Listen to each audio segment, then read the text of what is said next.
Welcome to Online Teaching Tips. During this course, we will share strategies to keep students engaged and connected during remote teaching and learning experiences.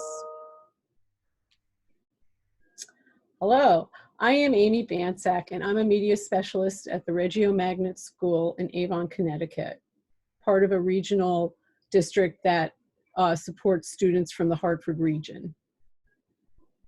Hello, I am Tracy Mercier. I am also a library media specialist for the Connecticut Regional Education Center in Hartford, Connecticut. And I am the media specialist at the International Magnet School for Global Citizenship.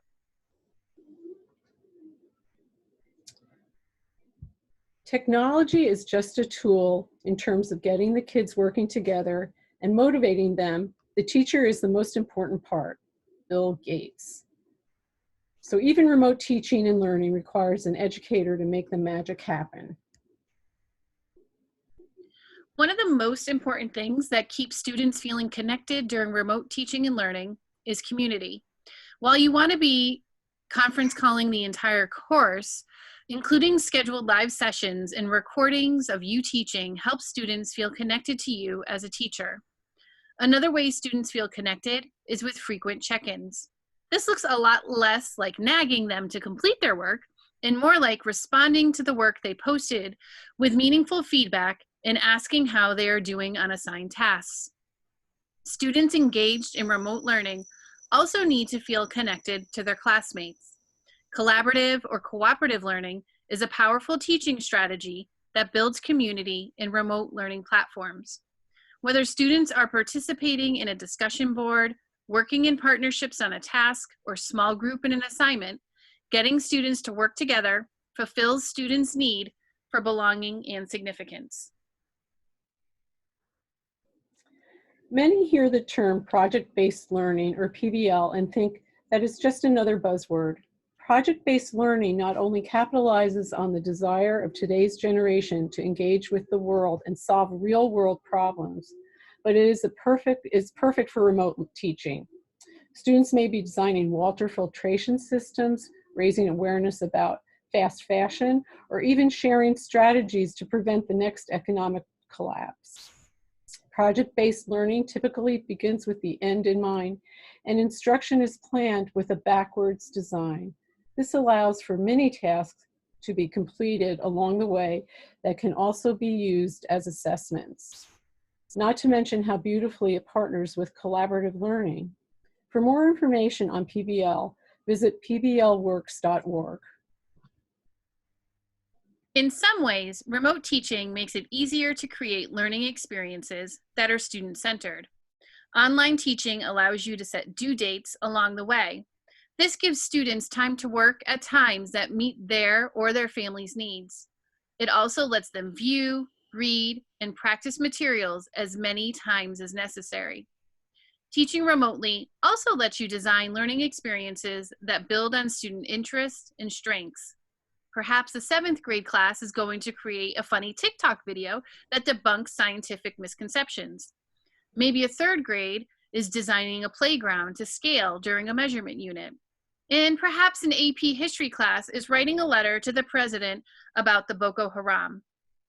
As educators, differentiation is not a new concept. Online teaching can make it easier to do this.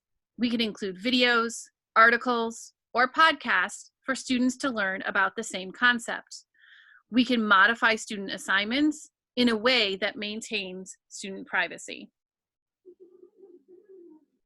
While teaching online is different from teaching in a physical classroom, there are face-to-face teaching strategies that are just as relevant and important online.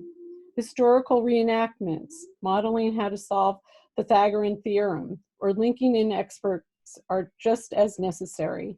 Strategies such as these can make or break a student's successful understanding of a concept or ability to acquire a skill. Assessing online is not all that dissimilar to assessing in a physical classroom. You can still assign quizzes, open-ended responses, presentations, and other projects. The one major difference is that teaching online opens an entire world of possibilities for engagement and ease of grading. Tools like Google Forms and Kahoot make it easy to grade and gather data for online quizzes. Blogs, vlogs, and podcasts tap into students' media interest while developing their communication skills.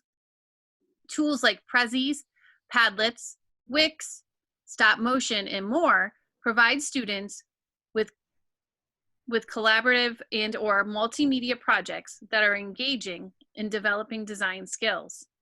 Regardless of what types of tools you use to assess, it will help you further personalize the course and content for students and create a strong online learning community. A variety of tools are available to make teaching and learning online an enjoyable experience. To begin, you are going to want to choose a good screencasting tool like Screencastify or QuickTime that will allow you to create video tutorials. When starting out, you will want one or two of these tools to use for assessment.